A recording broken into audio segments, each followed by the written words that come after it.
All right, we're going to be talking about self-defense skills in the woods. In case you don't know who I am, my name is Davin Sundvik with The Catch Today. Normally we talk about hunting and fishing. However, I was stuck at the end of a hunting trip for an extra few days and I had to get extracted out, and it kind of encouraged me to make this series on 12 survival skills everybody needs to know. And without any further ado, let's get right into the content. So when we're talking about self-defense, obviously we're talking about wild animal encounters. And these skills can be transferred over into everyday life because at the end of the day, there's a lot of psychology that goes into fighting. You win 100% of the fights that you don't engage in. And I'm not saying that taking a martial arts class isn't a smart move. However, your skills to avoid conflict are way more important. But I would agree that if you are prepared for a fight, you're probably less likely to get in one. So we are going to talk about both. However, because I want to talk about the 90% of avoidable fights with animal encounters, let's talk about that in the first half of the video, and in the second half, we will talk about how to defend yourself if you do everything right and it still doesn't work. So the first thing is our awareness. Deer kill more people every single year. When you're driving down the road, you're more likely to die from a deer than you are hiking in the woods and getting eaten by a bear. It's just a factor of life. You're more likely to have a medical emergency or a heart attack or some other issue other than a violent wild animal encounter. But it doesn't mean that it's not something we shouldn't be aware of. People every year at our national parks abuse our wildlife. And when I say abuse, I really do mean abuse. They invade their space, they go up to them, they try to take photos, and they don't realize that these are animals that have to fight to survive every single day. And you are walking up to a fight that you're not aware of, and it is aware of, right? So let's understand a little bit of psychology. In the springtime, right, you've got a lot of young being born, whether it's predatory animals or herbaceous herbivores, right? Those mothers of those animals are going to be very violent to defend those young. So avoid breeding grounds of any of these animals. The next thing that you can do is understand that the males are going to have a lot of testosterone in the fall months during the breeding season. Where they're trying to look for females of their species, and they will fight anything that gets in their way of being able to spread their DNA, put it that way. So avoiding breeding grounds is incredibly important. The next thing is avoiding easy food sources. You don't want to be an easy food source, and you don't want to act like one, but you also don't want to be near one that's already present. So if you smell something, hear something, see something that's off about an herbivore, or you see a dead deer, for example, that is literally a dinner bell. So you don't want to be on the lunch table, right? So avoid areas where you know that there are dead animals that are going to be attracting predatory animals. The other thing is your behavior and your body language. If you act confident, calm, you move with a purpose, or you even move in such a way to where you see an animal that is dangerous and you can slowly back away before it even realizes your presence, you are already ahead of the game, right? Because that's how every other predator walks in the woods, right? Mountain lions don't let the bears know where they are, vice versa.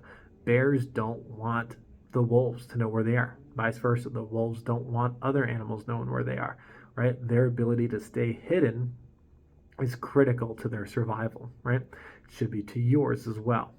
Now, I'm not saying you should be sneaking up on bears. In general, bears want to avoid you. But if you did run into an animal carcass, you would want to be getting out of that area without being seen, is my point.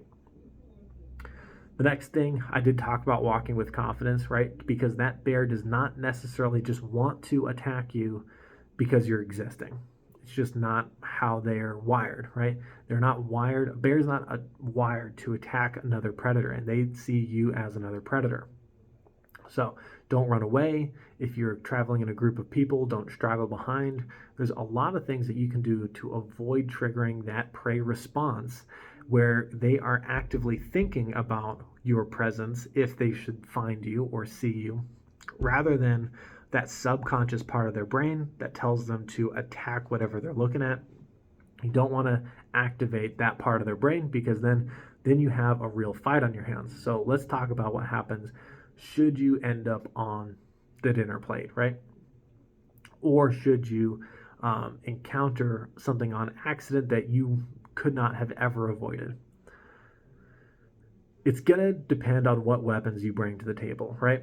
When we're dealing with human beings, we can learn some martial arts skills and drastically increase our chances for success should somebody try to physically overwhelm us. However, these animals are wild. They have claws, they have teeth that we do not have.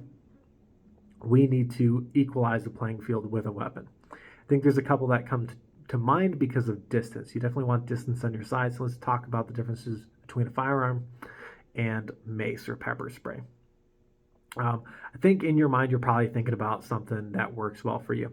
And I'm not saying that the tool you choose to bring to the job is bad, but I would make an argument for mace for most people because you can spray mace without a lot of training, without worrying about injuring other people, and have a 99% success rate that what you do deters the animal effectively. And on top of that, minimal legal consequences. When you're in any type of a fight, you always want to think about the consequences of your actions, especially before you got into the field. You're watching a video right now. You get to make the choice today whether or not you walk out into that field with a gun or with mace or with both.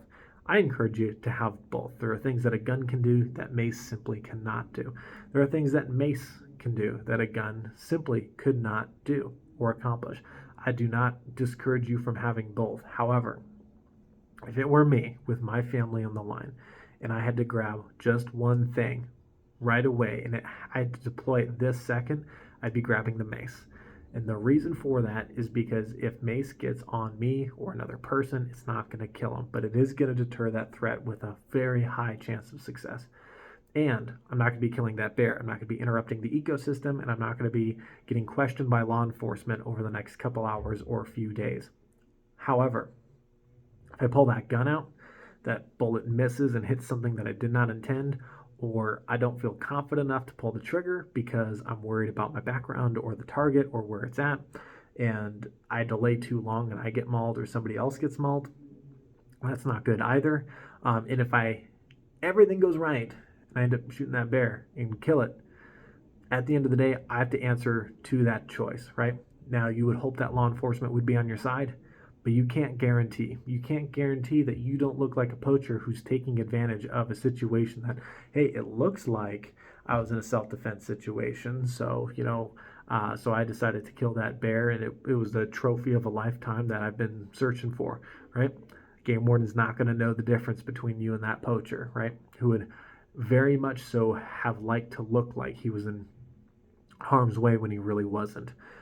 So don't get yourself in that position, right? You can avoid being in that position right now by choosing to go to the store, buying a little bit of mace for $40 or $20 or whatever it costs, right? And get yourself protected. So now that you're in that mindset, right? Think about the consequences of the different ways that you could defend yourself from an animal and what are the likely outcomes of those consequences. Use data on your side when building your plan. Build your plan, be confident with it, make sure that your plan is legal for the areas that you're going to. Obviously, I think a lot of our national parks outlaw mace and pepper spray. So I'm not encouraging you to break the law. There's a lot of states that outlaw the concealment of firearms as well. So don't do things that outwardly violate the law. Obviously, use common sense. Okay, I feel like that's the most important thing when it comes to self-defense is that common sense is not common anymore. So use data, use statistics, build a strategy, right? Don't go alone, right? Because when you're alone, that's when you're the most susceptible to being preyed upon by either people that don't have your best interest in mind or wild animals. So with that being said, hopefully you learned something from this video. Hopefully it's part of your overall survival strategy that you decide to take away from. I hope that you take away from this to avoid as many fights as you possibly can, live a peaceful life. And if you are going to be hunting and fishing and taking the life of an animal, it's because you're harvesting it with that intent, not because you're in a self-defense situation. So thank you for watching and have a great day.